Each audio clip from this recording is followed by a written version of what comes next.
Assalamualaikum warahmatullahi wabarakatuh. Waalaikumsalam warahmatullahi wabarakatuh. Waalaikumsalam warahmatullahi wabarakatuh. Selamat pagi, Om Swastiastu, Namo Buddhaya, salam kebajikan. Yang terhormat Bapak Sena Lingga Saputra, selaku dosen mata kuliah Skillset. Yang terhormat Bapak Raka Fauzan Hatami, selaku dosen mata kuliah Skillset 21. Yang terhormat para narasumber sekalian, yaitu antara lain Kak Fadur Rahman Dwi Ramadan dan Kak Niputri Daliani, serta yang terhormat para peserta webinar pada pagi hari ini yang berbahagia. Alhamdulillah, puji syukur kita panjatkan karena rahmatnya kita masih bisa berkumpul untuk bersama-sama menimba ilmu dari para narasumber yang luar biasa ini. Meski harus dilaksanakan secara online, semoga kita tetap sehat selalu. Pada webinar kali ini, kami akan menyusung tema yaitu membangun bisnis di era digital, serta pentingnya personal branding dalam dunia wirausaha. Sebelum memulai acara, perkenalkan saya terlebih dahulu. Saya Fitri, selaku moderator yang akan membantu jalannya webinar pada hari ini, dari awal sampai akhir. Izinkan saya untuk membacakan susunan acara pada pagi hari ini. Yang pertama adalah pembukaan, yang kedua adalah opening speech, yang ketiga pemaparan materi oleh panelis sekaligus diskusi dan tanya jawab, yang keempat adalah sesi dokumentasi, dan yang terakhir adalah penutup. Marilah kita buka acara ini dengan membaca Bismillah bersama-sama. Bismillahirrahmanirrahim.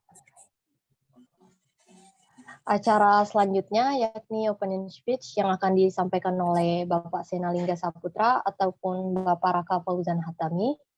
Kepada beliau, waktu dan tempat kami persilahkan.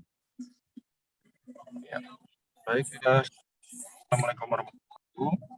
Selamat pagi, yang terhormat para narasumber. Ya.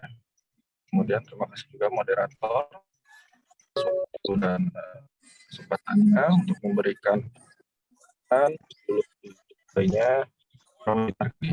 Maaf ya kalau saya sambil di jalan, kebetulan ada sambil kegiatan lain juga. Mungkin izinkan saya menyampaikan beberapa kata agar teman-teman di sini, khususnya yang mengadakan acara kegiatan webinar ini, terus mengembangkan kreasi-kreasinya ya, khususnya dalam berwirausaha. Semoga dengan ada kegiatan webinar ini dapat memberikan motivasi juga, khususnya para peserta yang hadir ketika berwirausaha bisa memakai sebuah peluang dan kesempatan sesuai dengan temanya ya, itu webinar terkait personal branding. Ini cukup menarik ya teman-teman. Semoga peserta bisa menyimak dengan seksama untuk materi-materi yang disampaikan oleh narasumber, khususnya terkait tadi ya personal branding di dalam wirausaha. Emang betul merek ini atau brand ini suatu hal penting juga ya untuk teman-teman ketika berwirausaha, agar suatu produknya ini dikenal oleh para konsumen ataupun di tengah-tengah masyarakat. Mungkin itu saja dari saya untuk sebutannya. Semoga lancar kegiatannya, tetap semangat. Assalamualaikum warahmatullahi wabarakatuh.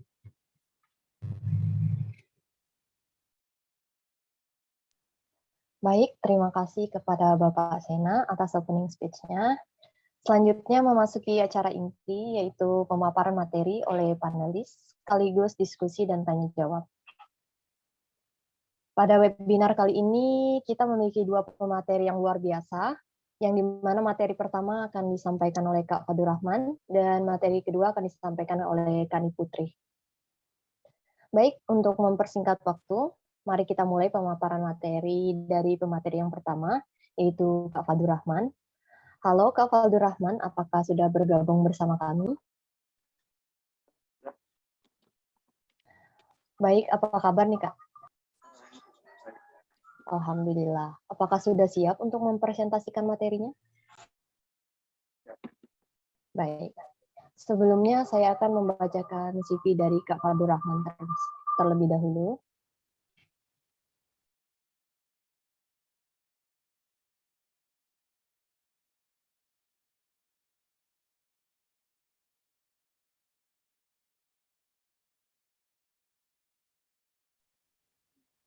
Nama Fadlur Rahman Dwi Ramadan, owner dari Phoenix Sauce, lahir di Bandung pada tanggal 1 Desember 2000.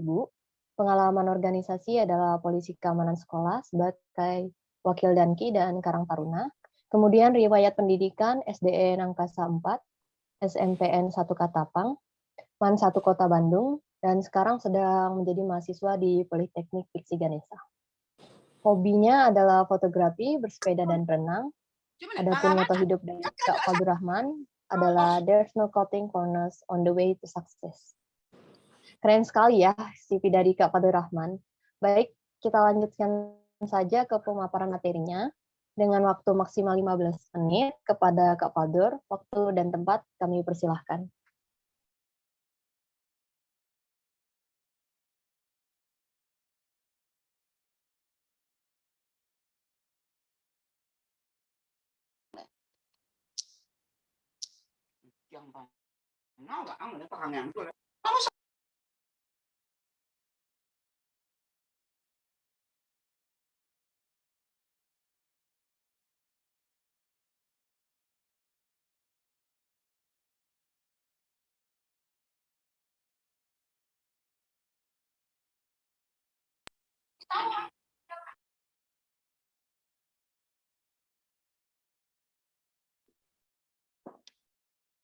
Baik, terima kasih sebelumnya moderator atas waktu yang telah diberikan. Assalamualaikum warahmatullahi wabarakatuh. Selamat pagi semuanya. Sebelumnya perkenalkan, nama saya Fadlur Rahman. Ini saya akan membawa materi membangun bisnis di era digital.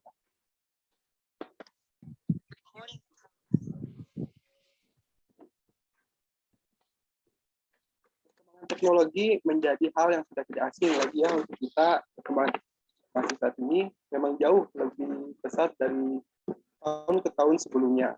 Transformasi dari teknologi masa lalu menjadi teknologi yang lebih canggih dan mudah lebih cepat. Untuk secara garis besar ada 4 periode atau 4 era perkembangan sistem informasi yang dimulai dari pertama kali ditemukannya komputer hingga saat ini. Untuk yang era pertama yaitu era komputerisasi. Periode ini dimulai sekitar tahun 1960-an ketika mini komputer dan mainframe diperkenalkan perusahaan seperti IBM ke dunia industri. Pemakaian komputer di masa ini ditunjukkan untuk meningkatkan efisiensi karena terbukti untuk pekerjaan-pekerjaan tertentu mempergunakan komputer jauh lebih efisien.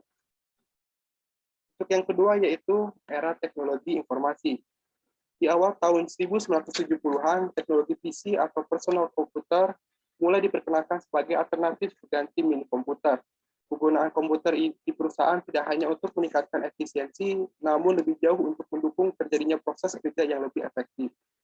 Di era kedua ini, setiap individu di organisasi dapat memanfaatkan kecanggihan komputer seperti untuk mengolah database, spreadsheet, maupun data processing, and user computing.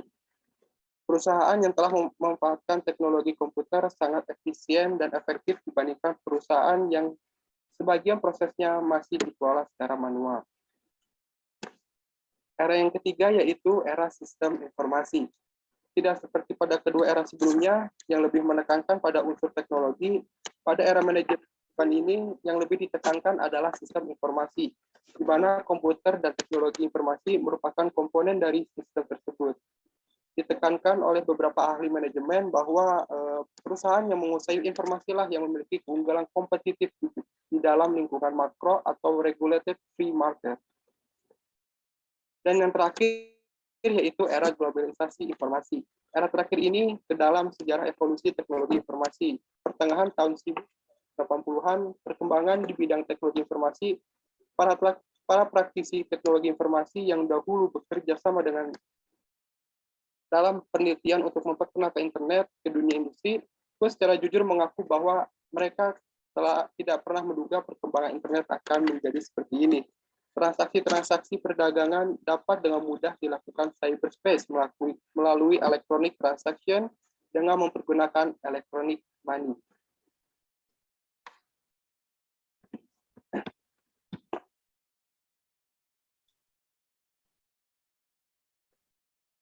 Terus apa sih peran teknologi informasi di dalam bisnis?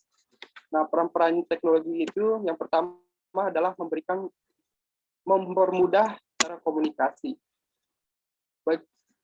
Bagi banyak perusahaan, email adalah sarana utama komunikasi antara karyawan, pemasok, dan pelanggan. Email adalah salah satu pendorong awal internet pengguna, sangat mudah dan relatif jauh lebih murah dibandingkan dengan fax email untuk berkomunikasi.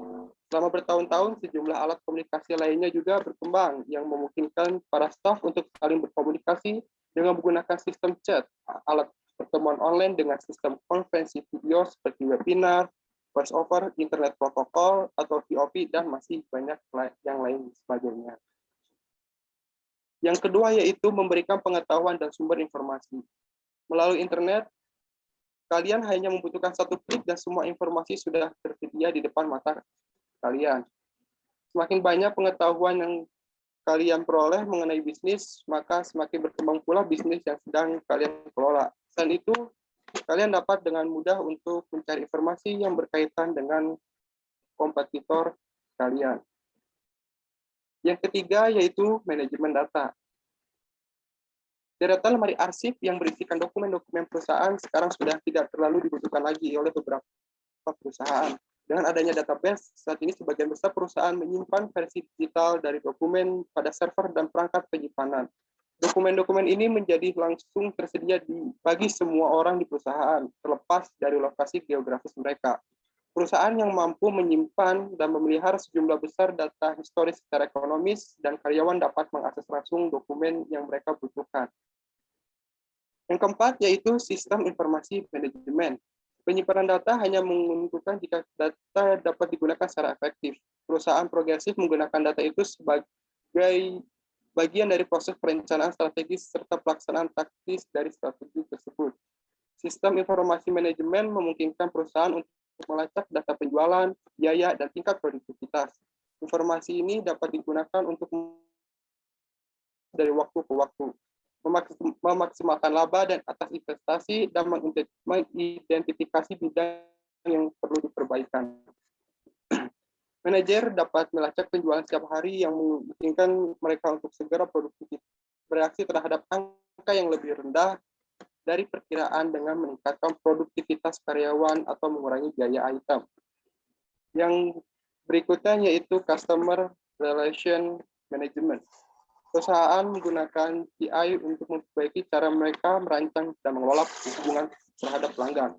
Customer Relation Management atau CRM, sebuah sistem yang dapat menangkap setiap interaksi perusahaan terhadap para pelanggan, sehingga terdapat data kronologis pelanggan jika sewaktu-waktu dibutuhkan sebagai data record. Salah satu contohnya yaitu pelanggan menghubungi call center karena mendapat masalah. Dan yang terakhir yaitu aktivitas bisnis selama 24 jam. Dengan adanya perkembangan teknologi informasi sangat membantu para pelaku bisnis untuk melakukan aktivitas jual beli selama 24 jam. Tidak seperti toko offline yang segala aktivitasnya sangat dibatasi oleh ruang dan waktu. Lanjut, apa sih itu bisnis digital?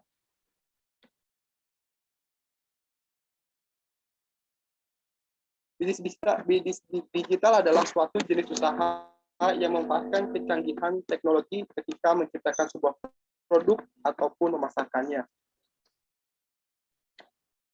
Dan bagaimana sih kalau kita cara membangun bisnis di era digital ini?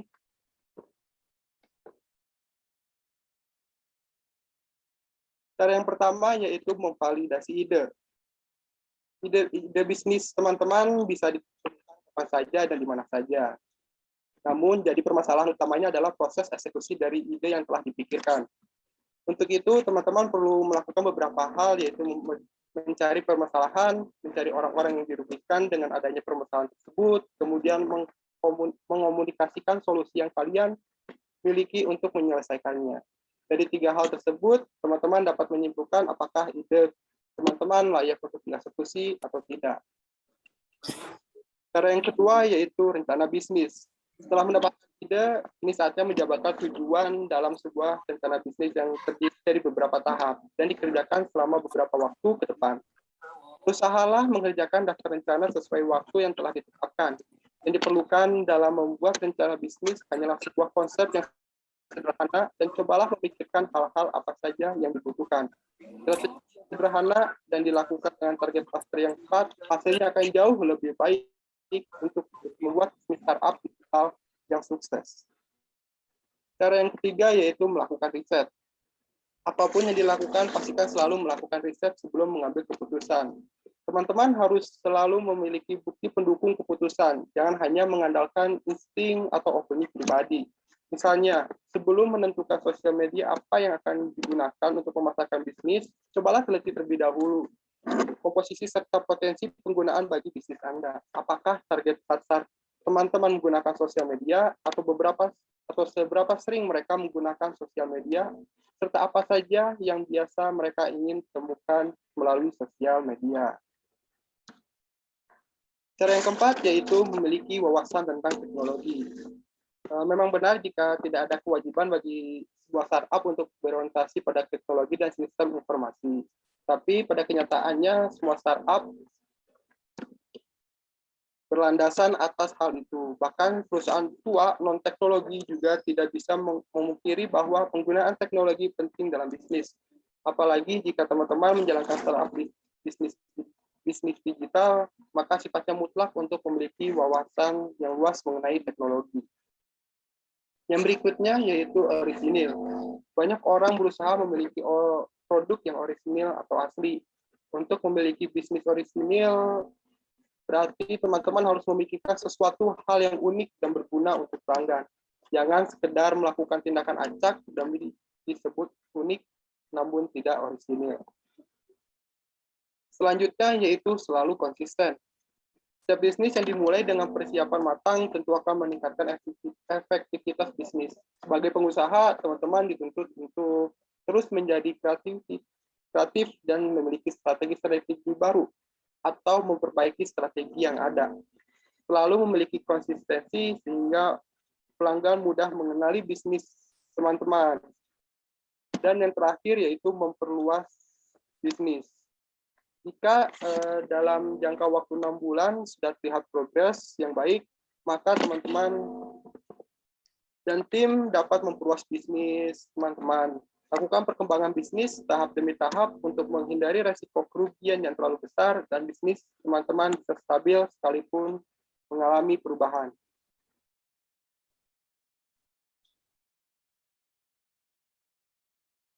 Dan terus apa sih pentingnya digital marketing bagi bisnis?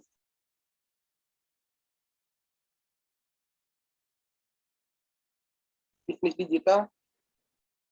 Yang pertama yaitu konsumen selalu mencari informasi di internet sebelum memutuskan untuk membeli produk. Masyarakat modern selalu melakukan pencarian melalui Google mengenai informasi dan ulasan produk tertentu sebelum memutuskan melakukan pembelian. Dengan memasukkan kata kunci, konsumen dapat memperoleh ribuan hasil pencarian seputar produk yang mereka cari. Pembisnis tentu dapat memanfaatkan fenomena ini untuk membangun brand awareness produk melalui konten blog, divisi, maupun strategi SEO. Demi memastikan website bisnisnya dapat dijangkau konsumen di mesin pencarian. Yang kedua yaitu digital marketing lebih hemat biaya. Digital marketing untuk bisnis tidak hanya efektif dalam menjaring trafik dan konversi, tapi juga lebih efisien jika ditinjau dari segi biaya. Biaya marketing melalui visi yang lebih terjangkau dibanding menggunakan televisi. Berdasarkan survei yang dilakukan sejumlah pakar digital marketing, konten marketing lebih hemat biaya 3 kali lipat dibanding metode marketing tradisional. Yang berikutnya yaitu pengukuran keberhasilan digital marketing lebih lengkap dan akurat. Dalam hal ini, pengukuran efektivitas iklan digital marketing dinilai jauh lebih unggul. Pengukuran keberhasilan iklan dapat dilakukan melalui berbagai macam tools seperti Google Analytics, Tracking Script, Pixel, dan Tag untuk mendapatkan hasil yang lebih akurat. Yang keempat yaitu digital marketing dapat membantu bisnis mengikuti tren. Tren di era digital terus-menerus berkembang dalam waktu yang relatif singkat. Bisnis pun harus mengikuti tren agar dapat diterima dengan mudah oleh masyarakat. Tren tersebut dapat berupa penggunaan aplikasi, teknologi terbaru, jargon, atau fenomena budaya populer yang banyak dibicarakan masyarakat. Dengan memanfaatkan tren yang sedang populer, kalian dapat membantu meningkatkan reputasi bisnis di dunia maya yang juga dapat berimbas pada peningkatan leads jumlah konsumen. Yang kelima,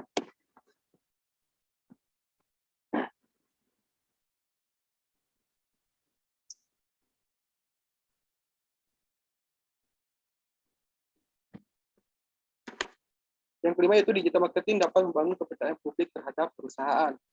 Dengan interaksi melalui layanan konsumen dan media sosial, perusahaan dapat turut membangun kepercayaan konsumen. Melalui respon konsumen tersebut, kalian dapat mengukur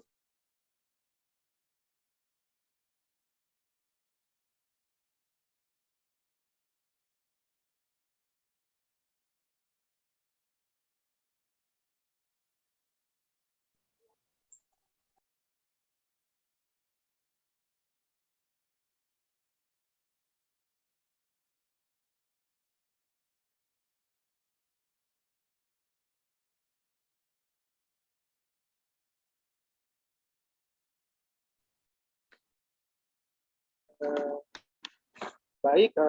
Sekian materi yang dapat saya sampaikan. Kurang lebihnya mohon maaf. Semoga bermanfaat bagi teman-teman semua ya. Assalamualaikum warahmatullahi wabarakatuh. Waalaikumsalam. Waalaikumsalam. Untuk selanjutnya saya serahkan kembali ke moderator.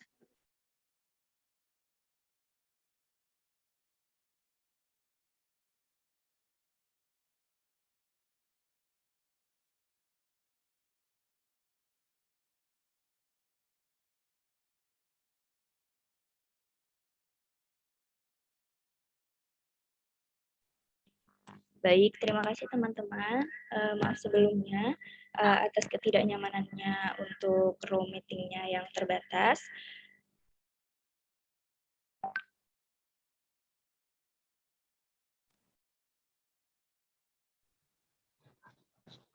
Baik, wah luar biasa sekali ya pemaparan materi dari Kak Abdurrahman. Mungkin dari materi yang telah disampaikan, dapat saya simpulkan bahwa bisnis digital adalah suatu jenis usaha yang memanfaatkan kecanggihan teknologi ketika menciptakan sebuah produk ataupun memasarkannya.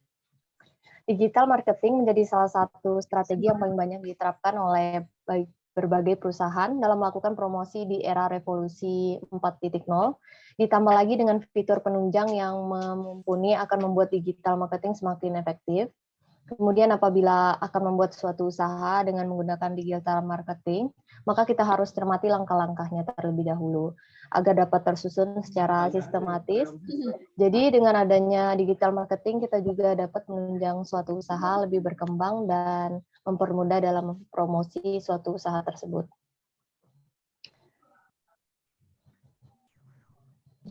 Baik, kita memasuki pemaparan materi yang kedua yang akan disampaikan oleh Kani Putri. Halo Kani Putri, apakah sudah bergabung bersama kami? Halo, sudah Kak? Baik, apa kabar nih Kak? Alhamdulillah sehat. Alhamdulillah. Apakah sudah siap untuk memaparkan materinya? Insya Allah siap. Insya Allah. Baik, sebelumnya saya akan membacakan CV dari Kak Niputri terlebih dahulu. Nama Niputri, owner dari Hybrid Thrift, lahir 25 Januari 2000. Kak Niputri merupakan mahasiswi jurusan manajemen bisnis yang sedang merintis bisnis yaitu Thrift Shop dan sedang merintis juga untuk sebagai content creator. Adapun pengalaman organisasi sebagai Paskibrasman Jatinangor sebagai sekretaris, Himpunan Mahasiswa Manajemen Bisnis sebagai wakil ketua, HMI Komistratik Siganesa sebagai Wasekum di bidang pemberdayaan perempuan, Kop Saruna Siganesa sebagai staf divisi Diklat, dan yang terakhir ada HMI Komistratik Siganesa sebagai ketua bidang pemberdayaan perempuan. Kemudian untuk pendidikan, SDN 3 Waiterusan SP3, SMPN 3 Banjarbaru, Esman Jatinangor, dan mahasiswa di Politeknik Siganesa. Adapun hobi dari kakak ini sendiri adalah jalan-jalan dan mencari hal baru. Dan moto hidup Kak Niputri adalah apapun yang terjadi, jangan lupa untuk selalu bersyukur. Wah, keren sekali ya CV dari Kak Niputri. Baik, kita lanjut saja ke pemaparan materinya. Dengan waktu maksimal 15 menit, kepada Kak Putri, waktu dan tempat kami persilahkan. Baik, terima kasih banyak kepada moderator. Sebelumnya saya minta waktu sebentar dari teman-teman untuk bisa membuka breakout room-nya, karena biar teman-teman yang lain juga bisa gabung. Sebentar ya teman-teman ya, saya minta waktunya sebentar.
Sebentar ya teman-teman, maaf menunggu.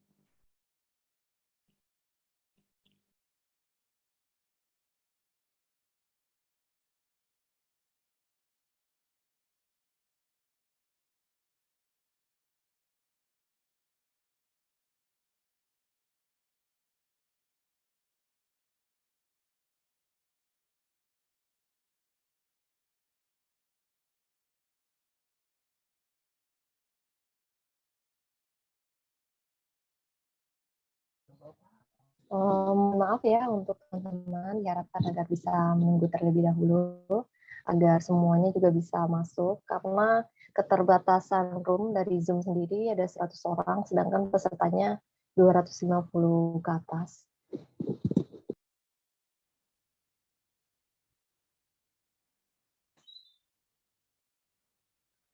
Mungkin untuk teman-teman yang ingin bertanya bisa chat dulu di kolom komentar untuk pertanyaan yang sekarang.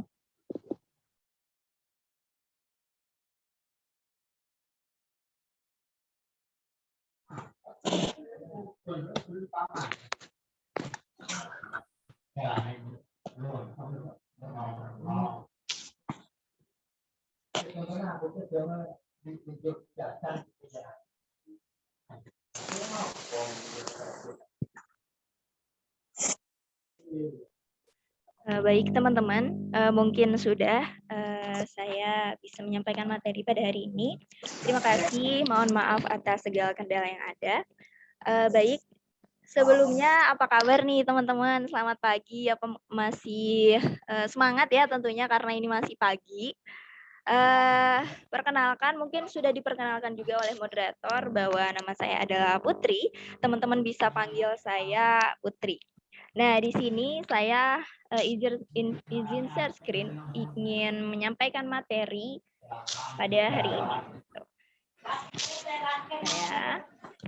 Oke, pada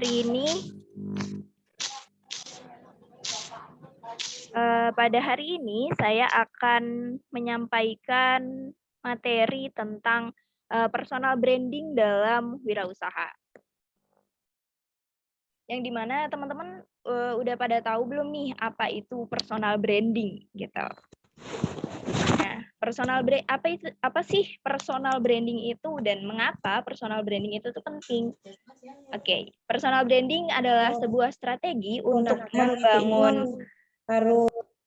membangun citra diri yang kuat di tengah masyarakat. Nah, personal branding ini adalah persepsi seseorang yang dapat kamu bentuk terhadap dirimu dan apa yang bisa kamu tawarkan secara profesional untuk saat ini dan di masa depan. Nah, singkatnya gini. Jadi personal branding itu merupakan citra diri teman-teman yang mau teman-teman tunjukin ke masyarakat itu sebagai apa nih.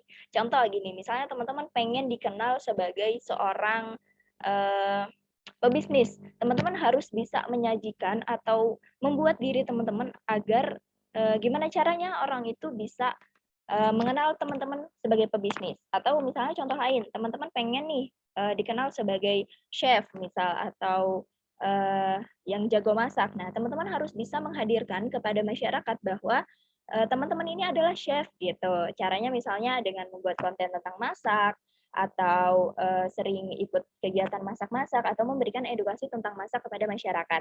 Nah, yang nantinya di mana personal branding itu akan terbentuk dari masyarakat. Teman-teman akan dikenal sebagai chef oleh masyarakat karena teman-teman sering men-share hal-hal tentang memasak gitu. Nah, kemudian pentingnya personal branding itu untuk apa sih? Nah, yang pertama itu yaitu untuk membangun kepercayaan, yang dimana kepercayaan ini pasti penting banget ya untuk kita dalam membangun personal branding, karena kepercayaan terhadap orang lain, kepercayaan orang lain terhadap kita itu bisa ngebuat suatu koneksi nih, masih nyambung sama yang nomor 2 ya, untuk membangun koneksi, karena kita harus bisa menciptakan kepercayaan itu untuk orang-orang agar bisa menciptakan suatu koneksi. Karena ketika orang sudah tahu bagaimana kualitas diri kita, mereka tidak akan ragu untuk bekerja sama gitu dengan kita. Kemudian ada kredibilitas, untuk membangun kredibilitas yang dimana kredibilitas ini juga penting dalam personal branding, yaitu untuk membangun kredibilitas itu tuh terutama di bidang yang teman-teman tuh suka gitu, yang mau dikerjain gitu. Kayak misalnya teman-teman tuh ngelihat misal teman-teman tuh seorang dokter yang dimana mungkin dokter itu adalah menyembuhkan orang yang sakit ya, tetapi di sini mungkin teman-teman bisa ikut kegiatan relawan atau membantu orang-orang yang susah, menggratiskan pengobatan. Nah, itu nanti citra teman-teman akan terbangun dengan baik, orang-orang akan melihat bahwa wah, ini adalah seorang dokter yang kredibilitasnya tinggi loh, yang jiwa sosialnya tinggi gitu. Nah, kemudian untuk yang memiliki keaslian itu mereka kayak ibaratnya tuh teman-teman tuh jadi diri sendiri dari apa yang mau ditampilkan gitu. Kayak teman-teman tuh orang tuh bisa melihat bahwa teman-teman tuh punya keaslian dari bidang yang teman-teman kuasai. Kayak misalnya gini, teman-teman tuh perenang nih, misal perenang. Nah, gimana sih cara orang-orang tuh biar bisa mengenal teman-teman sebagai perenang tuh kayak gimana gitu. Nah, salah satunya yaitu dengan mengikuti olimpiade-olimpiade atau lomba-lomba yang dimana dalam lomba tersebut teman-teman menghasilkan sebuah prestasi yang kemudian prestasi tersebut bisa membawa teman-teman kepada personal branding teman-teman gitu. Jadi orang mengenal teman-teman ya sebagai apa yang teman-teman tekuni gitu. Nah, terus image dari, mohon maaf,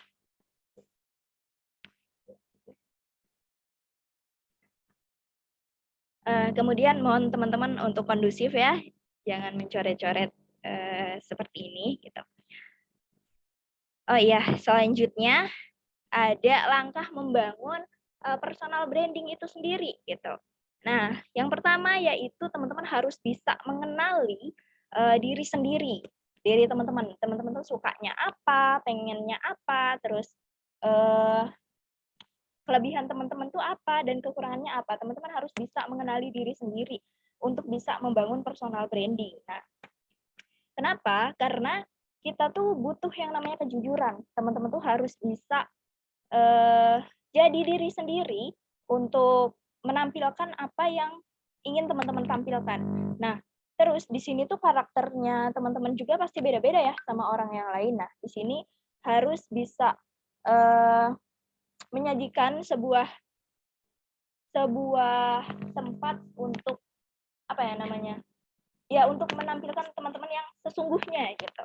Nah, kemudian ada memiliki ciri khas yang dimana ciri khas ini dapat menonjolkan diri teman-teman. Kayak misalnya nih, semua orang mungkin adalah pebisnis, tapi setiap orang pasti punya yang namanya ciri khasnya masing-masing gitu ya.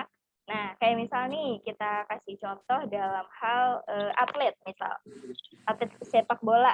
Nah, orang mungkin bisa dari 11 orang itu mungkin bisa disebut sebagai atlet sepak bola gitu. Tapi teman-teman harus bisa mencirikan di situ yang dimana bahwa si atletnya itu adalah atlet, misalnya teman-teman kalau misalnya bisa ngegolin berbelas-belas atau berpuluh-puluh gol gitu. Nah, itu ciri khas teman-teman gimana caranya, oh ini syutingnya bagus, oh itu sih itu ngegolinnya banyak. Nah, gitu. Jadi kayak punya ciri khas tersendiri ketika teman-teman berada di suatu tempat yang mungkin itu ranahnya dalam bidang yang sama punya teman-teman gitu.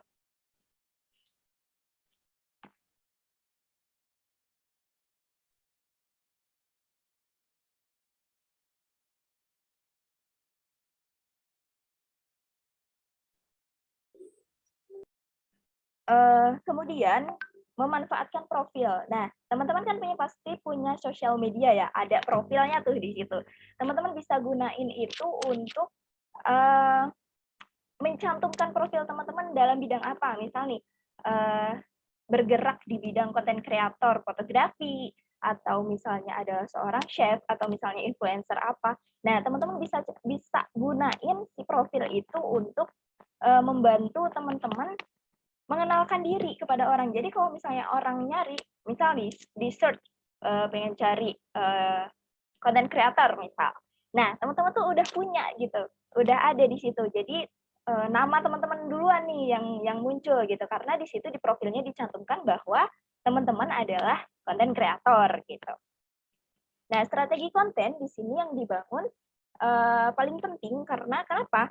Strategi konten di sini dalam dunia digital seperti sekarang itu tuh sangat apa ya, sangat membantu gitu untuk bagaimana kita menyajikan diri kita, membangun personal branding kita itu untuk sebuah konten yang dimana konten itu bisa membantu kita untuk bisa menuju ke situ gitu ya.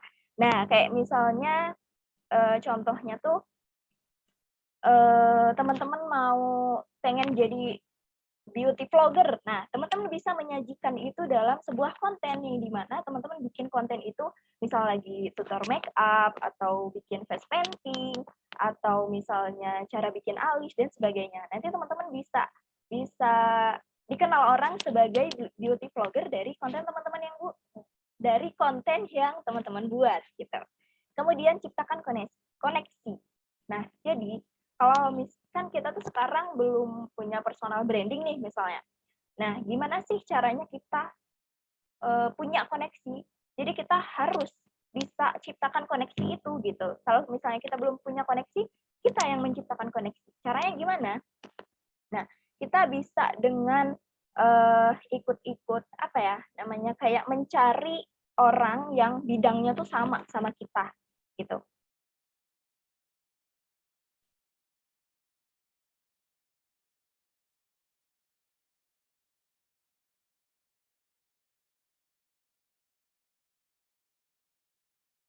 Nah, terus kemudian si koneksi itu bisa kita ciptakan juga dengan kolaborasi. Misal kita mencari kayak beauty vlogger tadi, kita collab dengan beauty vlogger lain, kemudian kita juga hadir di acara-acara workshop, atau juga kita ikut komunitas. Nah, itu bisa menciptakan koneksi untuk kita, bagaimana kita di dalam situ bisa mendapatkan koneksi untuk lebih mempertegas bahwa personal branding kita tuh ini gitu.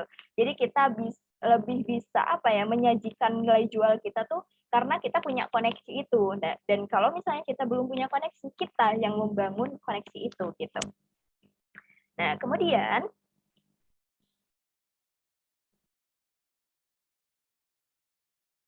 kemudian cara membangun bisnis di era digital. Nah, teman-teman pasti tahu ya kalau misalnya sekarang itu lagi maraknya yang namanya sosial media, yang dimana pada era digital ini kita tuh sering banget memanfaatkan teknologi digital sebagai wadah atau tempat kita untuk menyalurkan aspirasi.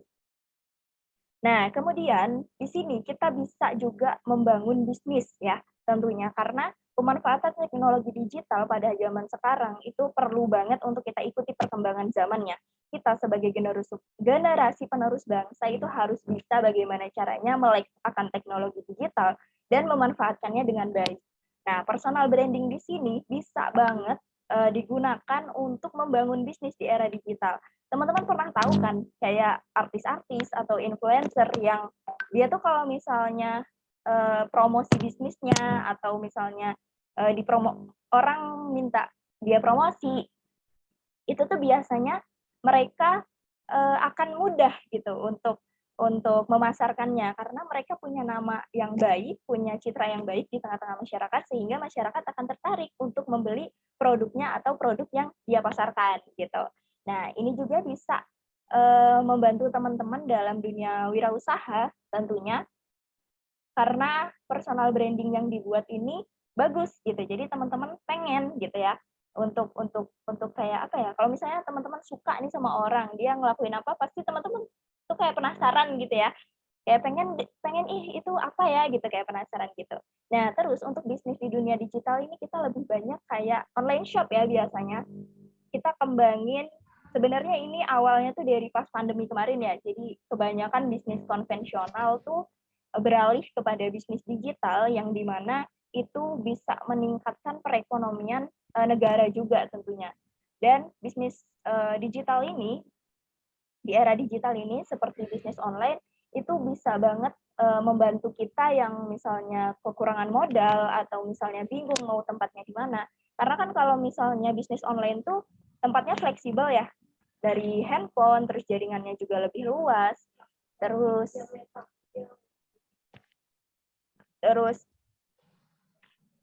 sebentar.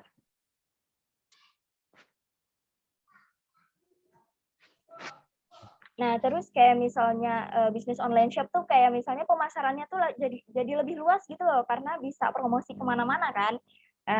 Jangkauannya luas, orang-orang yang dituju juga pangsa pasarnya lebih luas karena kita apa ya, jejaring sosial lah ya gitu. Di era digital kan persebarannya tuh luas gitu. Jadi bisnis yang kita bangun juga bisa apa ya, cepet gitu loh berkembangnya gitu. Tapi dari situ teman-teman tuh nggak boleh lengah gitu. Maksudnya jangan karena bisnis online tuh bagus, mudah, jadi teman-teman asal bikin bisnis gitu. Harus ada strategi marketingnya, harus tahu pangsa pasarnya, jadi harus benar-benar kalau misalnya memang teman-teman pengen membangun yang namanya kayak bisnis yang berkepanjangan gitu. Nah, takutnya kalau misalnya asal-asalan bikin bisnis itu nanti malah yang ada bisnisnya itu cuma bertahan seumur jagung doang gitu, dan teman-teman pasti nggak mau dong.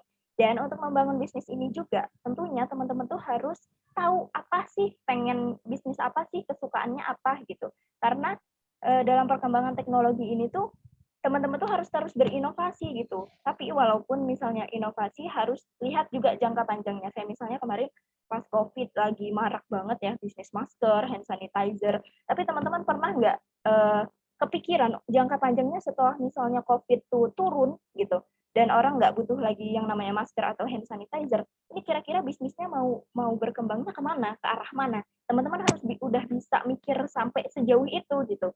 Kalau misalnya emang mau mengembangkan bisnis dalam tren gitu ya, ngikutin tren lah ya ibaratnya. Nah, teman-teman juga harus bisa tahu nih pasar tuh lagi butuh apa, lagi ingin apa gitu.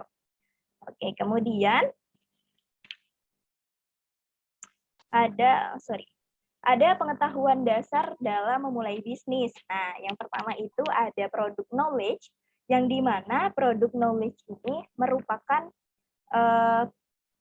yang dimana tuh teman-teman tuh bisa memahami produk yang dipasarkan itu seperti apa, nilai jualnya gimana, manfaat yang didapetin orang-orang ketika beli produk kita itu seperti apa, itu harus benar-benar diperdalam informasi tentang entitas produk itu sendiri gitu. Jadi ketika misalnya teman-teman promosi atau memasarkan produk itu bisa kayak bisa share info yang detail gitu ya. Jadi orang tertarik gitu.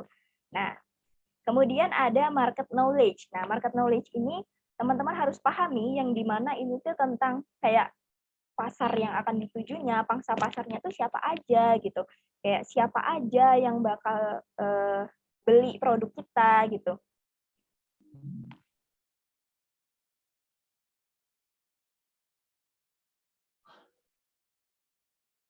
Nah, terus kayak kayak tadi tuh pangsa pasarnya itu siapa aja kan.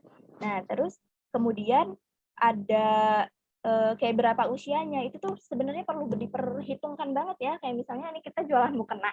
Nah, terus target pasarnya tuh siapa? Cewek sama cowok kah? Atau cewek doang atau cowok doang gitu. Nah, itu perlu diperhatikan dari usia berapa ke berapa. Itu tuh perlu banget diperhatikan. Kadang kan ada yang untuk hal-hal tertentu tuh yang nggak bisa ya. Bahkan kesetaraan gender, usia, pendidikan, dan ekonomi, bahkan kadang itu kita harus bisa lihat.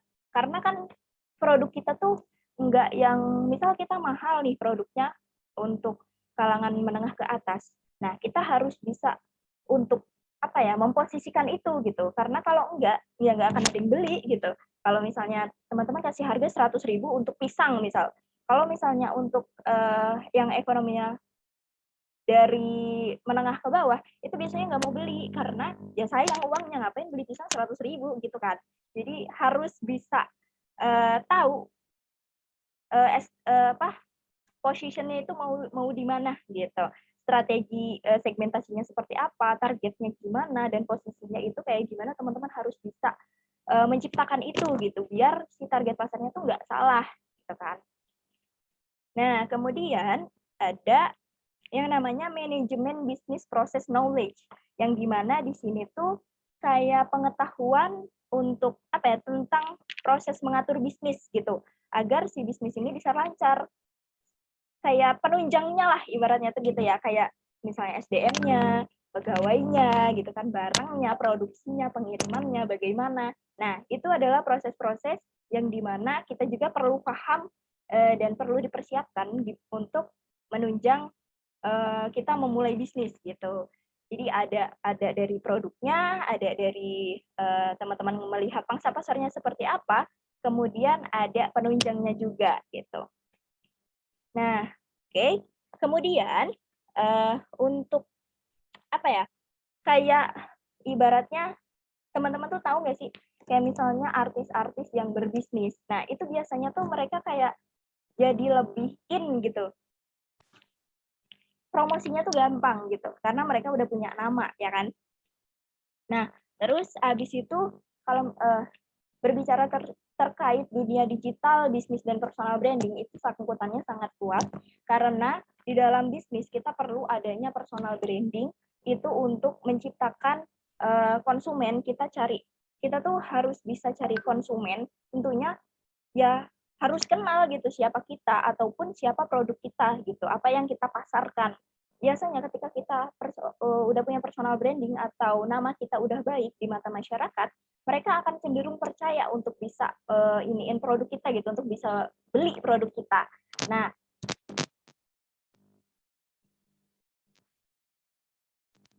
terus kemudian di dalam bisnis itu kayak contohnya produk-produk yang mungkin kita tuh kecil gitu ya, tapi kita tuh berusaha untuk pengen besar. Gimana sih caranya? Biasanya promosi ke influencer. Nah, itu kenapa kok bisa influencer itu mempromosikan dan produk kita jadi laris? Tapi bukan, sebenarnya kita promosi ke influencer itu bukan karena influencernya ya. Maksudnya bukan kita, kadang tuh gini. Contohnya gini, kita tuh kadang suka berekspektasi tinggi kayak, wah ini kita habis promosi ke influencer ini kayaknya bakal banyak ternyata yang beli nggak banyak. Nah, teman-teman biasanya kecewa. Padahal ke influencer itu kita promosi ya, bukan jualan gitu. Jadi kayak dia juga nggak tahu gitu bakal siapa aja yang beli dan siapa aja yang minat gitu. Tapi kadang banyak yang protes kayak, kenapa sih mahal ini tapi nggak ada hasilnya. Nah, gitu. Perlu teman-teman ketahui bahwa itu tuh adalah promosi gitu ya teman-teman, bukan jualan ke influencernya, bukan influencernya yang jualan gitu loh. Nah, kemudian kayak apa ya namanya tuh, bisnis-bisnis digital sekarang itu adanya yaitu bisnis online shop nih, yang dimana teman-teman tuh pasti dari media kan. Nah, di dalam dunia digital seperti sekarang, media itu sangat berpengaruh. Jadi teman-teman tuh harus bisa menghadirkan konten-konten yang berkualitas, yang membangun dan memiliki edukasi gitu. Jadi orang-orang akan cenderung merespon dengan baik juga tentang konten-konten teman-teman. Nah, mungkin itu ya bedanya kalau bisnis konvensional sama online. Kalau konvensional kan biasanya nggak usah kayak yang kita bikin konten setiap hari, terus memasarkan produknya tiap hari gitu. Tapi lebih ke kayak apa ya, kayak dia tuh si bisnisnya ya udah di situ, tapi jangkauannya tuh nggak seluas bisnis online. Cuma ya itu nggak usah promosi-promosi, nggak usah, ya mungkin promosi perlu tapi nggak yang setiap hari ke sosial media kayak bisnis online. Nah, kita harus kayak pegang HP terus gitu, ngebalesin chat dari customer gitu dan sebagainya kan. Nah, terus di situ juga kita harus bisa yang namanya tahu gitu. Maksudnya tahu apa sih saingan kita ya gitu. Kita misalnya bisnis baju, orang bisnis baju, gimana sih caranya biar baju kita gitu yang laku? Kita harus bisa kasih nilai jual dari situ gitu. Dan kalau misalnya teman-teman pengen ngebangun bisnis yang sederhana dulu, atau misalnya aduh nggak punya modal nih, gimana ya caranya bisnis? Nah, teman-teman bisa nih mulai dari reseller, ngambil barang dari orang gitu, terus nanti kemudian dijual kembali. Nah, itu bisa jadi solusi mungkin untuk teman-teman yang belum punya modal belum punya modal yang banyak untuk membangun bisnis. Tapi karena soalnya tuh sekarang bisnis tuh udah banyak yang tanpa modal ya, teman-teman. Bahkan kalau misalnya yang nggak mau modal banget mah mungkin dari bisnis jasa ya. Kayak misalnya pembuatan video, atau misalnya bisnis jasa pembuatan foto atau fotografi dan sebagainya. Sebenarnya butuh sih alat-alatnya, cuma untuk apa ya, kayak penunjangnya gitu tuh nggak terlalu yang banyak gitu loh. Nah, kemudian di sini dalam bisnis digital ini kita tuh enaknya tuh gini, kita tuh nggak usah yang ngeluarin modal banyak karena bisa lewat online gitu pemasarannya tuh. Kadang kita kan share produk, tapi tuh produknya tuh belum ada ternyata gitu kan. Nah, kemudian nih, ini aku mau mengenalkan sedikit produk dari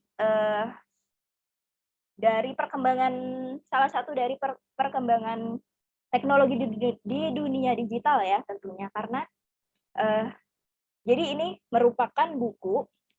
Yang ini tuh merupakan buku. Jadi saya dan rekan-rekan saya adalah mahasiswa yang dimana kita lagi ikut program Kampus Merdeka. Nah, di sini kita dibimbing nih untuk bisa jadi entrepreneur itu seperti apa gitu. Kita ngambil programnya tuh yang menjadi wirausaha. Jadi kita dididik untuk bisa menjadi entrepreneur. Dan di dalam di dalam program ini kita itu menciptakan buku. Nah, ini salah satu bukunya adalah kompilasi cerita pengalaman kita ber-20, saya bersama dengan 19 orang teman saya, untuk membuat buku ini, yang dimana di situ kita juga ceritakan bagaimana perjuangan kita membangun bisnis dari nol. Bahkan mungkin teman-teman banyak yang kayak beda lah jurusannya gitu, pasti banyak yang kayak, aku dari jurusan ini, nggak ada basic bisnis. Tenang teman-teman, di sini juga teman-teman aku banyak banget yang bukan dari anak bisnis, bukan dari anak ekonomi, maksudnya banyak dari anak kesehatan atau anak IT dan jurusan lainnya. Nah, mereka dituntut untuk bisa membangun bisnis gitu di sini tuh gitu, dari nol, dari yang benar-benar nggak tahu apa-apa, bahkan mungkin basic bisnis pun mereka belum terlalu paham gitu. Tapi di sini kita menceritakan bagaimana kita dari awalnya gimana, perjuangannya gimana gitu. Jadi benar-benar di sini disatuin cara kita bikin bisnis dan teamwork yang baik dalam bisnis itu kayak gimana. Dan terus kemudian ini, teman-teman tahu nggak metaverse? Nah, itu salah satu pemanfaatan teknologi digital sebagai bisnis gitu. Di dalam metaverse itu kita bisa bikin kayak tokonya. Jadi dia tuh kayak apa ya, dunia nyata tuh dipindahin gitu ya ke dunia maya itu lewat metaverse gitu. Nah, teman-teman pasti yang belum pernah dengar apa itu metaverse pasti penasaran banget kan gimana itu metaverse. Nah, dari sini kita juga bisa, dari pengalaman kita, dari pengetahuan kita bisa bikin buku kayak gini yang kemudian nanti bisa dipasarkan nih kepada masyarakat gitu. Karena ini tuh merupakan salah satu bisnis yang membangun juga, karena kan teman-teman juga jadi punya pengetahuan ya tentang ini yang sebelumnya mungkin penasaran, jadi nggak penasaran lagi gitu. Nah, ini kemarin kalau misalnya teman-teman pengen tahu apa sih isinya dari si buku ini, dan buku yang ini tentang metaverse dan teamwork ini, teman-teman bisa banget nanti kontak aku untuk dapetin e-booknya. Nanti aku kasih, kalau misalnya teman-teman pengen e-booknya nanti bisa kontak aku, ataupun nih aku udah cetak kemarin salah satu dari bukunya, kelihatan nggak? Nah, ini salah satu yang udah dicetak. Nanti kalau misalnya teman-teman pengen tahu apa aja isi dari sini, boleh banget untuk chat aku ya. Nah, kemudian karena ini salah satu pemanfaatan dunia digital dalam bisnis gitu teman-teman. Terus kemudian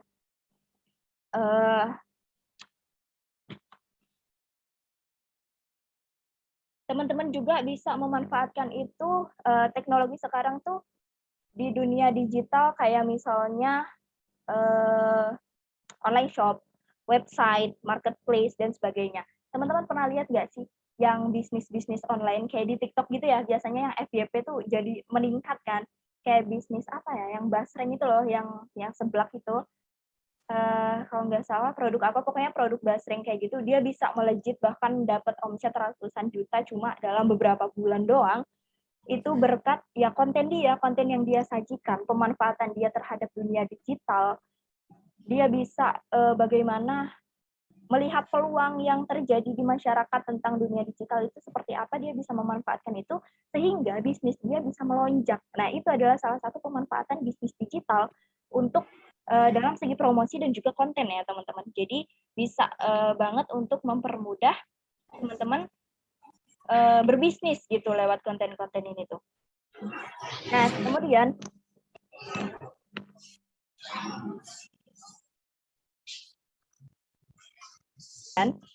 di sini tuh kita tuh juga harus yang namanya kayak apa ya, menciptakan mindset dalam diri bahwa gini, patut ditanamkan dalam diri kita itu bahwa high risk, high return, and easy go itu tuh benar-benar ada gitu. Teman-teman pernah lihat kan gimana orang yang mencapai bisnis atau mencapai kesuksesannya itu cepat, tapi cepat juga gitu turunnya gitu. Karena mungkin strateginya atau marketingnya dan sebagainya dia kurang prepare gitu. Jadi gini, perlu ditanamkan dalam mindset teman-teman bahwa high risk, high return, dan easy come, easy go itu tuh ada gitu. Yang dimana itu tuh berani mengambil resiko besar. Jadi seorang pebisnis itu kita harus bisa mengambil resiko yang besar terhadap entah itu kegagalan, entah itu penipuan, dan sebagainya. Kita harus bisa yang namanya berani mengambil resiko besar untuk bisa mendapatkan hasil yang lebih besar gitu.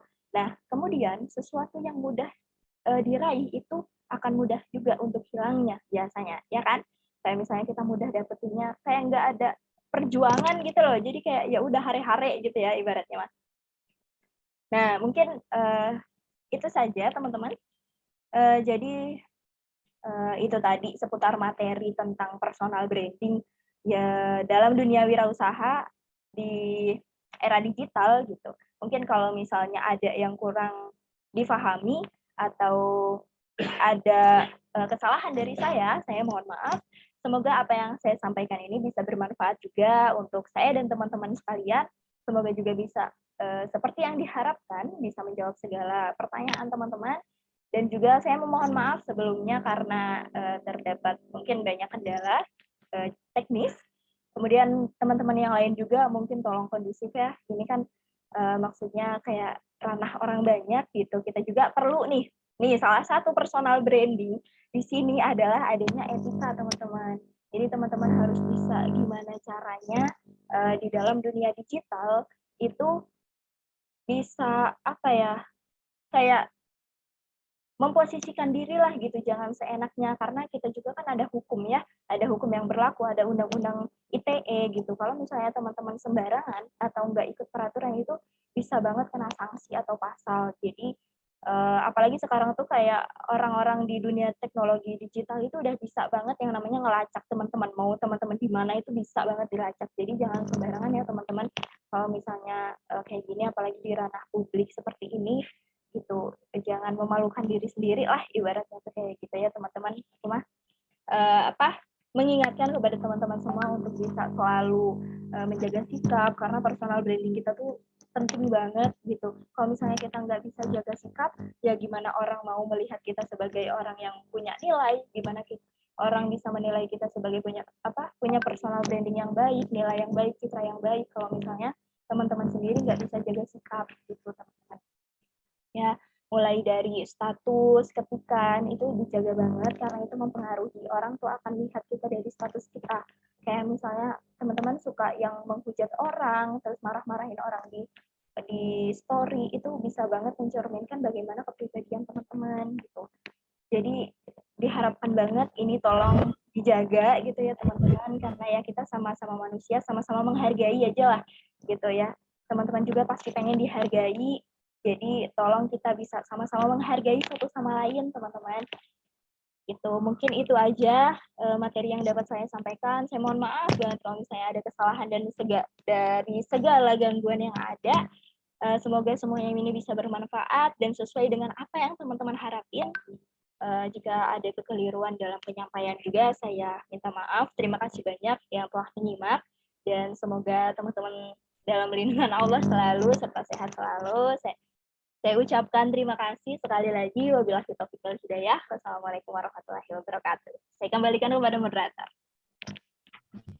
Baik, wah hebat sekali ya pemaparan materi dari Kak Niputri tentang personal branding. Benar banget tuh Kak, ya untuk teman-teman ya, harap untuk ketikannya itu dijaga karena ini kan tempatnya ramai gitu. Baik, mungkin dari materi yang telah disampaikan oleh Kak Niputri dapat saya simpulkan bahwa personal branding merupakan citra diri yang dibentuk untuk mempresentasikan kepada masyarakat aspek yang ada di dalam diri. Dan mengapa personal branding itu penting? Karena personal branding dapat digunakan untuk membangun kepercayaan, koneksi, kredibilitas, dan keaslian diri. Kemudian ada juga beberapa langkah yang digunakan untuk membangun personal branding dan bagaimana cara untuk membangun bisnis dengan teknologi digital, salah satunya dengan memanfaatkan marketplace dan sosial media. Kita telah mendengar pemaparan materi yang luar biasa ya dari kedua pemateri kita. Sekarang waktunya untuk diskusi dan sesi tanya jawab. Untuk sesi tanya jawab, kami akan memilih penanya terbaik untuk mendapatkan hadiah. Untuk tanya jawab, saya persilahkan terlebih dahulu yang raise hand. Silahkan.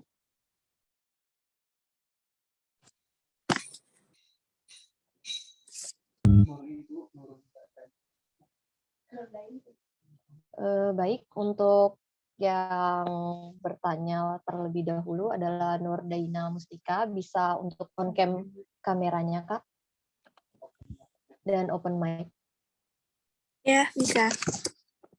Yang saya tanyakan, apa saja hal fundamental yang harus diperhatikan sebelum membangun bisnis baru?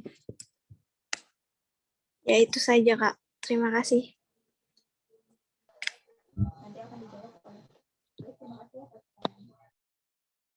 Baik, terima kasih atas pertanyaannya.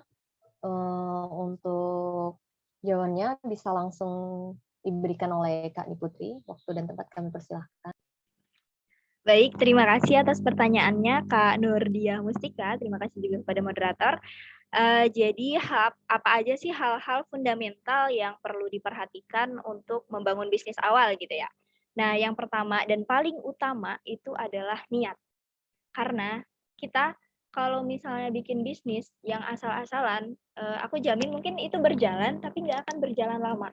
Kemudian cari tahu apa yang teman-teman tuh sukanya apa gitu. Kayak misalnya suka fashion, suka OTD, coba buka untuk kembangin bisnis fashion. Nah, kemudian kalau misalnya aku suka kuliner, coba cari kuliner apa sih yang bisa berkembang dan punya nilai jual yang tinggi di masyarakat, serta punya potensi yang baik juga untuk masyarakat gitu loh. Jadi yang pertama adalah niat, yang kedua cari tahu apa kesukaan teman-teman. Jadi itu bisa dibisnisin. Jadi kalau misalnya teman-teman melakukan apa yang teman-teman suka, walaupun itu ada berbagai rintangan, berbagai hambatan, teman-teman tetap bakal kayak berusaha happy, masih ada happy-nya daripada yang ngelakuinnya karena terpaksa. Biasanya kayak gitu ya. Nah, kalau saya mah biasanya gitu, saya selalu melakukan apapun yang saya suka gitu. Jadi walaupun kita lagi turun, lagi di bawah, lagi misalnya omsetnya turun, nah kita tuh tetap semangat gitu karena itu tuh kita suka menjalani itu gitu. Kemudian pastinya teman-teman juga harus tahu basic dari berbisnis itu seperti apa, minimalnya mungkin cara pemasarannya, bagaimana target pasarnya, posisi bisnisnya itu mau kayak gimana, mau online kah atau offline, mau online atau offline kah. Ya, terus kalau misalnya makanan itu bisa bekerja sama juga dengan mungkin kayak marketplace atau kayak Gojek dan Grab yang kayak gitu untuk bisa menunjang pemasarannya gitu. Jadi hal-hal yang perlu diperhatikan adalah penunjang tadi, kayak yang saya tadi sampaikan bahwa kita harus tahu produknya. Jadi produk knowledge, market knowledge, dan para penunjangnya. Kayak misalnya itu bisnisnya bakal kayak gimana loh? Bakal kita yang ngerjain kah? Atau teman kita kah? Atau misalnya kita butuh pegawai, misal. Nah, jadi itu tuh benar-benar harus diperhatikan bagaimana produk itu berjalannya, pangsa pasarnya seperti apa, dan juga penunjang-penunjang yang bisa menyesuaikan bisnis kita. Gitu. Mungkin sekian Kak dari saya. Apakah dapat menjawab?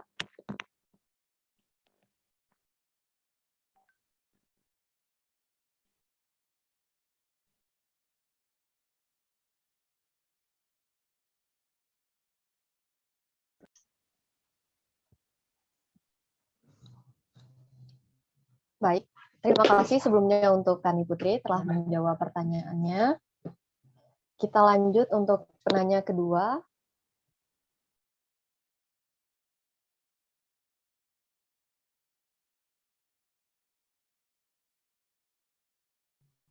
Baik, untuk atas nama Rudi, bisa on-cam kameranya dan silahkan untuk mengajukan pertanyaan.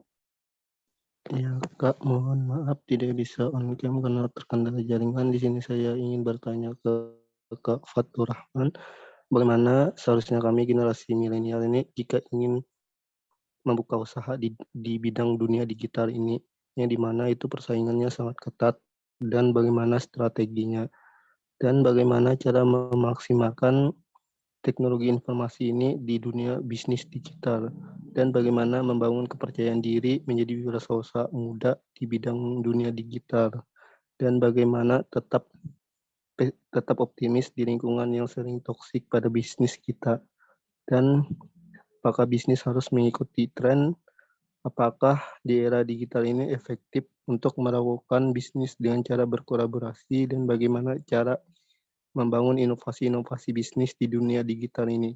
Sekian, terima kasih.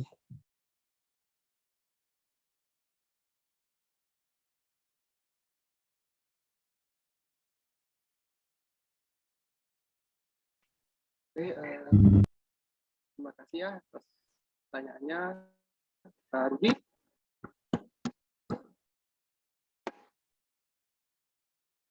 Pertanyaan itu tentang bagaimana seharusnya kami sebagai generasi milenial, khususnya anak muda sebagai agen perubahan dunia bisa membangun kompetisi. Mungkin menurut saya untuk memulai bisnis awal itu sebaiknya kita mulai dari hal yang terkecil dulu. Lihat dari kemampuan kita, energi kita, terus juga sama terutama keuangan kita. Apakah cukup modal kita untuk membangun sebuah usaha yang besar? Jika tidak, kan kita bisa menjadi reseller terlebih dahulu, atau yang tidak mengeluarkan modal, yaitu menjadi dropshipper. Terus strategi apa yang harus kami persiapkan jika ingin menjadi wira muda di era kecanggihan? Strateginya itu yang pertama itu mempelajari bisnis apa yang Anda suka, gitu, yang teman-teman suka, apa passion Anda, keinginan Anda. Jadi bisnis yang Anda jalankan itu tanpa ada atas kepaksaan. Yang selanjutnya itu bagaimana membangun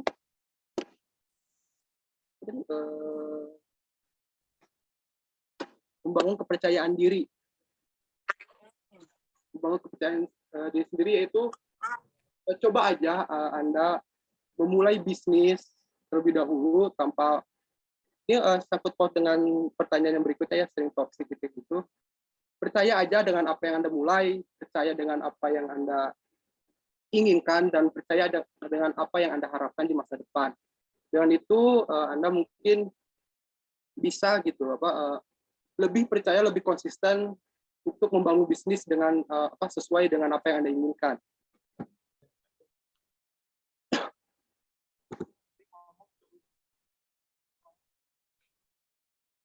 Untuk selanjutnya yaitu skill apa saja. Mungkin di masa ini skill apa saja itu, yang pertama itu public speaking ya. Public speaking, terus juga jika Anda ingin berbisnis di masa ini, ada dua hal yang penting, dan juga jangan malas. Karena dua hal ini sangat fatal ya, sangat penting untuk kita jalankan gitu. Mungkin itu ya jawaban dari saya. Mohon maaf bila ada kekurangan ya. Saya boleh bertanya?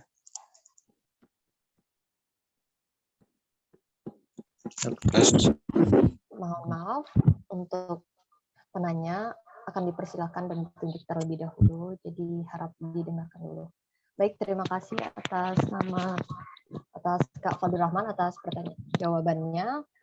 Selanjutnya pertanyaan ketiga, Adi Nugroho, silakan untuk bertanya. Baik, terima kasih untuk kesempatannya. Ya, selamat pagi. Perkenalkan, nama saya Aji. Saya ingin bertanya kepada Kak Putri.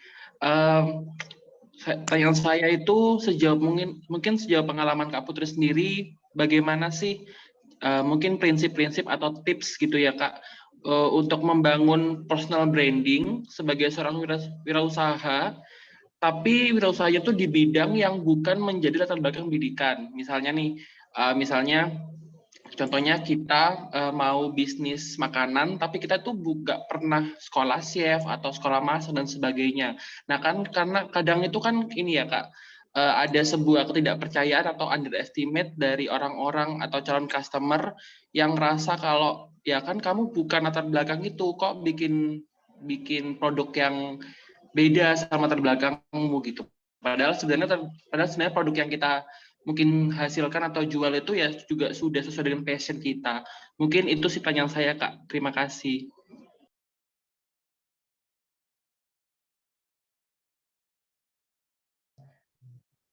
Baik, terima kasih atas pertanyaannya. Langsung saya serahkan kepada Kak Putri. Silakan Kak Putri. Baik, terima kasih pertanyaannya, luar biasa sekali ya Kak Aji. Jadi gimana sih caranya untuk membangun bisnis yang nggak ada nggak berkecimpung di dunia pendidikan gitu ya? Karena yang tidak berkecimpung di dunia pendidikan. Maksudnya dunia pendidikan adalah gini, kita tuh setiap apapun yang kita lakukan itu tuh kita punya value atas itu. Jadi kita punya nilai edukasi. Kayak misalnya gini, orang-orang sering kan ya kayak meremehkan kita gitu. Kenapa sih kayak gitu? Bangun bisnisnya kan kamu kan nggak yang kayak gitu. Tapi kita harus percaya bahwa kita tuh bisa. Kita bisa bikin. Minimal lagi ini, kalau misalnya kita punya bisnis kuliner, minimalnya teman-teman tuh harus tahu nih kuliner itu seperti apa, bisnis kuliner apa yang mau dijalanin. Paling enggak teman-teman tahu nih kuliner ini nih gini. Tahu kan misalnya bisnis make up. Nah, mungkin orang yang bisnis make up itu nggak tahu produk-produk make up kayak misalnya untuk jerawat kayak gimana, yang basic-basicnya. Nah, tapi mereka bekerja sama dengan orang yang paham tentang itu, tapi mereka juga paham tentang make up. Nah, gitu ya. Maksudnya dalam contoh, mungkin contoh besar yang punya pengetahuan tentang chef kayak tadi itu. Nah, itu adalah salah satu penunjang sebenarnya. Tapi ketika kita yang nggak punya keahlian tentang itu atau tidak di bidang itu juga bisa, tenang aja gitu. Semuanya bisa asal kita niat dan kita percaya. Nah, apalagi tadi kan sesuai fashion ya Kak Aji ya, dibilang sesuai fashion. Nah, itu bisa banget nih berkembang. Karena Kak Aji pasti bakal mengembangkan itu sesuai dengan minat dan bakat. Yang dimana ketika menjalankan itu pasti dengan senang hati dong. Gini aja, bodo amat orang mau bilang apa, nanti kalau aku sukses juga mereka pasti ya tetap, jangankan kita belum sukses gitu ya, kita sukses aja pasti ada aja yang ngejudge. Jadi gak usah dengerin omongan orang yang negatif, kalaupun ada omongan orang yang membangun itu masukin dalam diri. Gimana caranya untuk bisa membangun personal branding kita untuk bisa kayak mengevaluasi diri untuk bisa menjadi lebih baik. Tapi untuk omongan orang di luar sana yang meremehkan kita, buktiin sama kita. Mulai dari sekarang kita bangun bisnis, bangun apa yang mau kita bangun untuk bisa membuktikan bahwa kita tuh bisa gitu. Kalau misalnya nih Kak Aji pengen bangun bisnis tapi nggak tahu mulainya dari mana. Mungkin Kak Aji kalau misalnya belum punya modal nih yang terlalu besar, mungkin bisa jualan dulu kecil-kecilan atau reseller atau minimal bikin konten tentang masak nih. Apalagi kalau misalnya Kak Aji suka masak ya, suka masak, suka makan. Nah, itu tuh kayak misalnya pergi ke tempat apa di videoin, nanti orang-orang jadi kayak suka. Terus kayak misalnya masak, ini loh cara aku mau kasih tips untuk buat masakan sederhana yang murah untuk anak kosan. Nah, misalnya kayak gitu. Nah, itu bisa banget untuk jadi penunjang yang dimana nanti mungkin lama-kelamaan itu tuh bisa jadi bisnis yang besar gitu dari bisnis yang kecil. Yang penting itu kita percaya gitu ya Kak Aji ya. Biarin orang mau ngomong apa, mau ngatain kita kayak gimana, kita nggak punya basic ini, itu segala macam. Kalau kita mau belajar, kita pasti bisa. Gitu ya Kak Aji ya. Mungkin segitu. Apakah cukup menjawab Kak Aji? Oke, sudah cukup Kak. Terima kasih untuk jawabannya Kak Putri. Ya, terima kasih kembali. Baik, terima kasih untuk Nih Putri. Kita lanjut ke pertanyaan selanjutnya.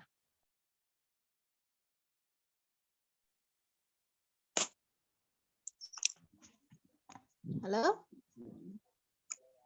Halo. Saya boleh bertanya? Halo.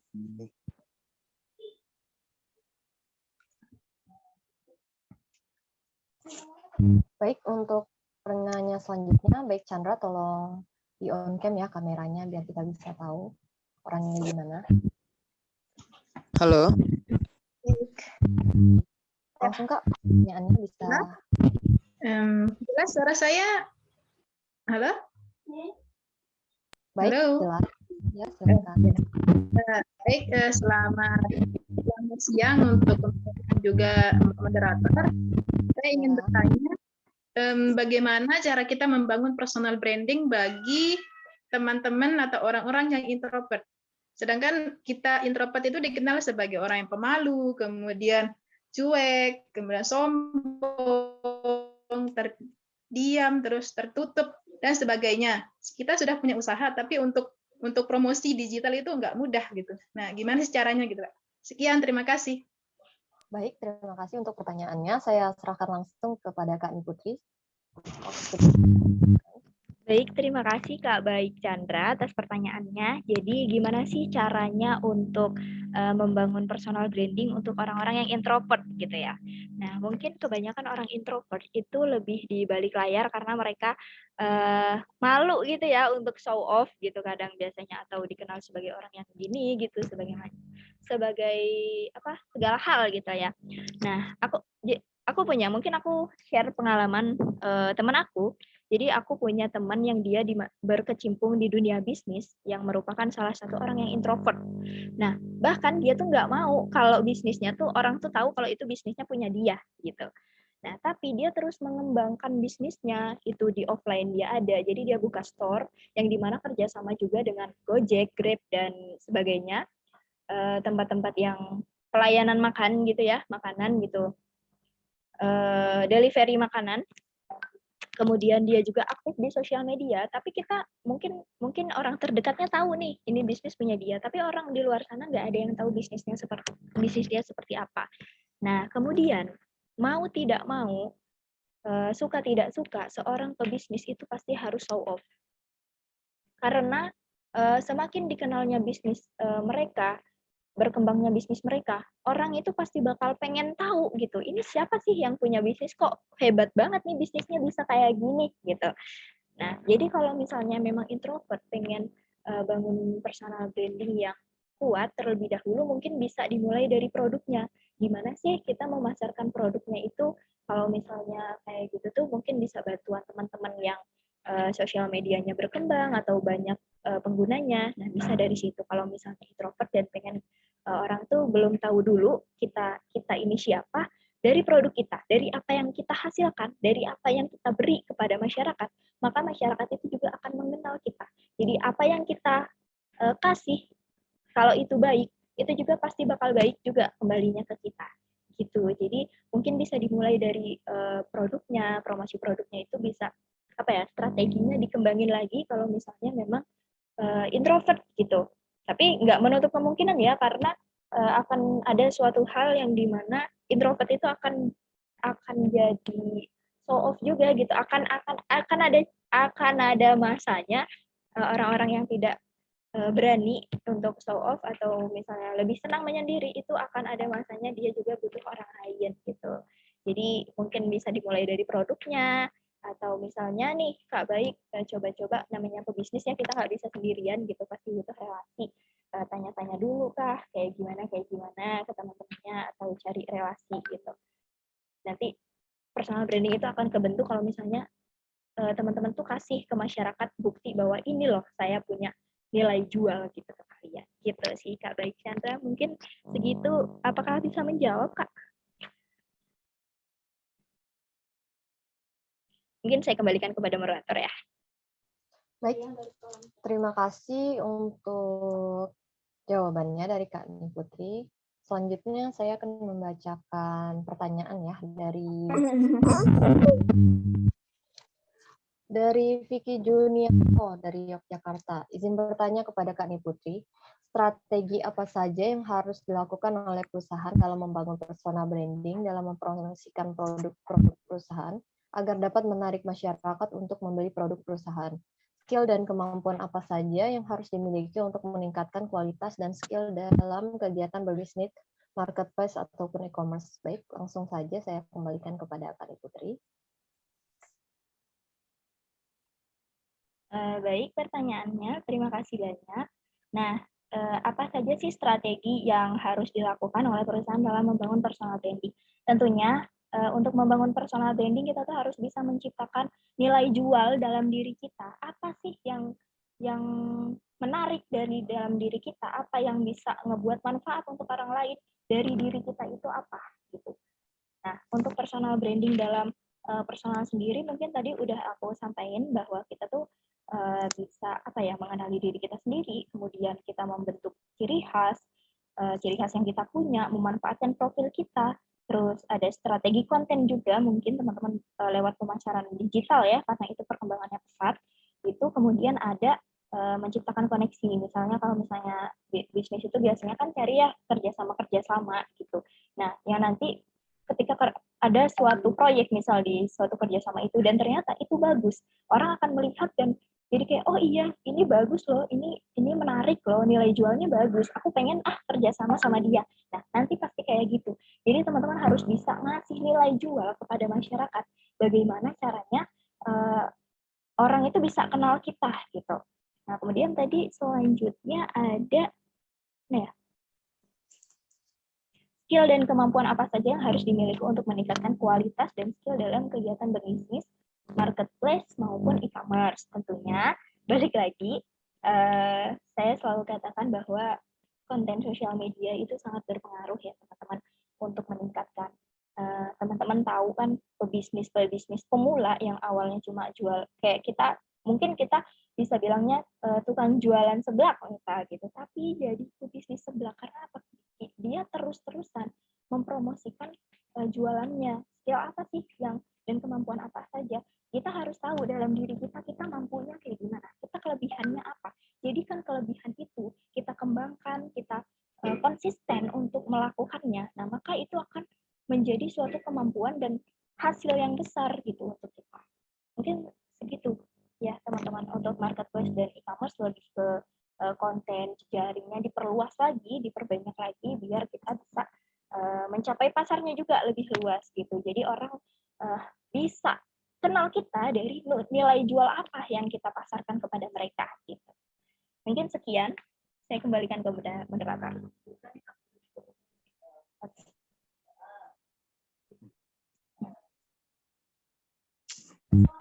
Baik, mungkin untuk pertanyaan terakhir kita lanjutkan.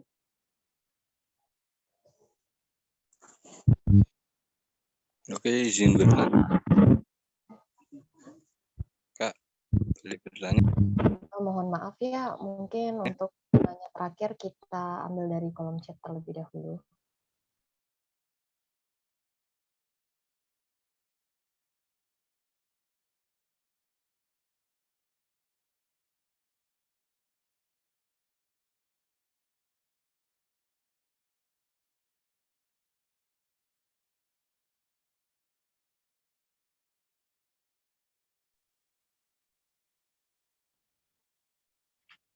Baik, untuk pertanyaan selanjutnya dari Feby Suseno. Kak Putri, apakah pemilik bisnis kecil seperti masih skala rumahan perlu membangun personal brand, Kak? Lalu dimulai dari mana jika gaptek tentang media sosial? Terima kasih, Kak. Mungkin untuk Kak Putri, langsung saja. Baik, terima kasih atas pertanyaannya. Jadi, apakah pemilik bisnis kecil seperti masih skala rumahan perlu membangun personal branding? Perlu. Kalau teman-teman merasa bahwa bisnis teman-teman belum berkembang, perlu adanya personal branding untuk bisa mengembangkan bisnis tersebut tentunya. Pasti pengen kan bisnisnya berkembang. Nah, lalu dimulai dari mana jika dia gaptek tentang media sosial? Belajar. Kalau misalnya gaptek, jadi di era teknologi seperti sekarang, kita tuh harus benar-benar bisa melek digital, melek teknologi.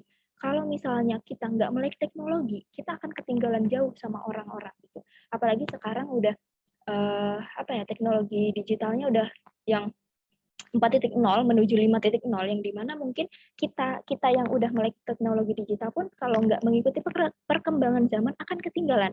Contoh kecilnya gini nih, misal teman-teman pernah lihat nggak pedagang-pedagang di pinggir jalan yang misalnya jualan apa ya, jualan rujak misal, atau misalnya jualan ayam. Nah, dia berjualan sudah selama 20 tahun, tapi masih gitu-gitu aja gitu, masih jualan seperti biasa, omset yang didapatkannya juga masih kecil. Nah, setelah aku pernah waktu itu wawancara ya sama salah satu pedagang, kenapa kok 20 tahun masih kayak gini gitu? Apakah nggak nyoba untuk teknologi, misalnya belajar tentang gimana sih caranya pakai jasa delivery kayak GoFood, GrabFood kayak gitu yang memang lebih membantu. Nah, itu karena alasannya sama, karena gaptek katanya. Nah, kenapa nggak coba untuk belajar itu? Karena itu luas banget loh. Maksudnya keuntungan besar tuh bisa didapatkan dari situ gitu, dari teknologi digital itu. Gimana cara kita memanfaatkannya, gimana cara kita untuk mengikuti perkembangan zaman. Walaupun misalnya sekarang bisnis kita kecil, percaya deh kalau misalnya kita memanfaatkan teknologi dengan jejaring yang cukup luas gitu, kita akan meraup orang atau konsumen itu lebih banyak kalau misalnya dari sosial media gitu. Orang akan tahu, misalnya orang nih, misal orang di mana ya, di Sumatera nih, kita di Jawa. Nah, kalau misalnya kita nggak pakai sosial media, emang dia tahu bisnis kita tuh ada gitu. Jadi pemanfaatan teknologi, kalau misalnya kita gaptek, kita cari tahu. Nah, dari Zoom, dari seperti ini, dari materi-materi webinar, atau dari YouTube, atau dari Google, itu banyak. Gimana sih caranya misalnya daftar di Shopee Food? Gimana sih caranya daftar di GrabFood? Nah, apa aja syaratnya? Nah, itu mungkin teman-teman bisa cari tahu di situ. Jadi teman-teman juga harus mau gitu belajar, harus mau cari tahu gimana caranya nih bisnis kita tuh bisa berkembang gitu. Seperti yang aku sebutin tadi nih, dari TikTok. Teman-teman tahu TikTok kan? Ada seorang penjual basreng yang sekarang itu udah jadi besar banget, udah sampai ratusan juta omsetnya dalam beberapa bulan. Itu berkat apa? Sosial media. Orang akan mengenal dia lewat sosial media dari konten. Walaupun misalnya kayak konten ngebungkusin atau konten makannya aja. Nah, itu tuh bisa banget untuk kayak, tergiur nih pengen beli. Akhirnya reviewnya banyak. Oh iya, ini enak, recommended nih. Nah, dari review-review orang itu juga kita bisa tahu bahwa produk kita itu bagus gitu.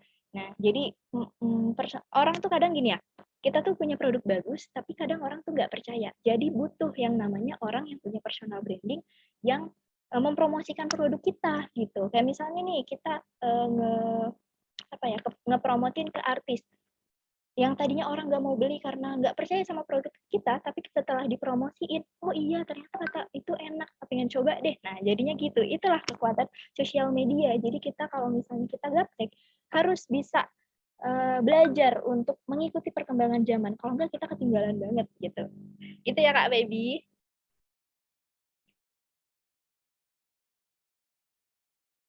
Baik, terima kasih untuk Kak Ani Putri. Alhamdulillah kita telah sampai di penghujung acara. Terima kasih banyak kepada narasumber serta para peserta yang telah menyimak acara dari awal sampai akhir. Semoga ilmu yang dapat bermanfaat untuk kita semua. Acara selanjutnya yaitu sesi foto bersama untuk para peserta diharapkan untuk on cam terlebih dahulu.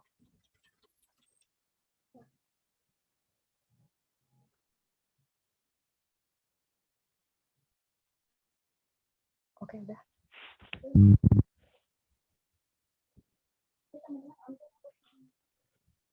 Ayo teman-teman, harap untuk on cam dulu ya sebentar. Udah. Oke, adalah gaya formal. Baik, 1, 2, 3. Udah, Kak? Lanjut lagi.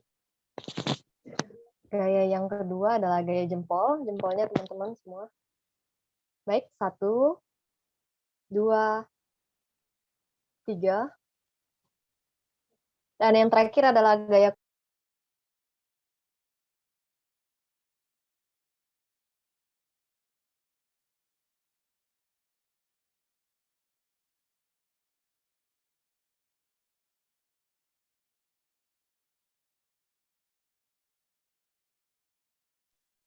baik untuk teman-teman semua. Terima kasih.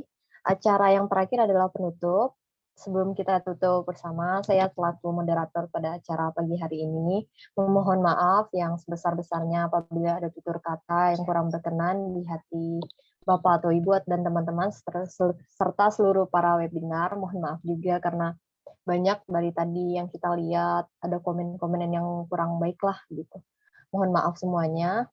Dan terima kasih juga kepada para peserta yang telah berkenan mengikuti acara webinar pada hari ini. Sekian, mari kita tutup bersama acara webinar ini dengan membaca hamdalah bersama-sama. Alhamdulillahirrahmanirrahim.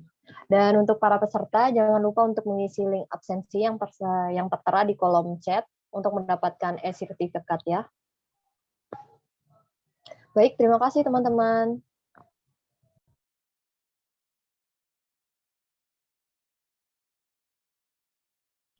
Terima kasih teman-teman yang udah ikut webinar aku hari ini. Terima kasih banyak. Sebentar, linknya akan di-share menyusul ya.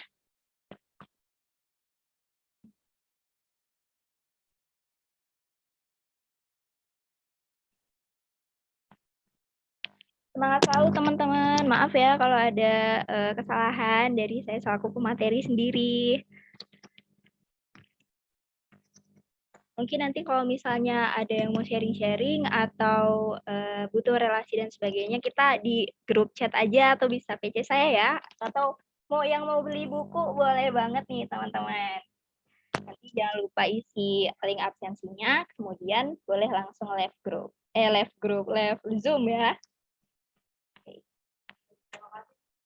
Baik, terima kasih teman-teman. Untuk para peserta webinar, boleh untuk yang mau meninggalkan room, dipersilahkan.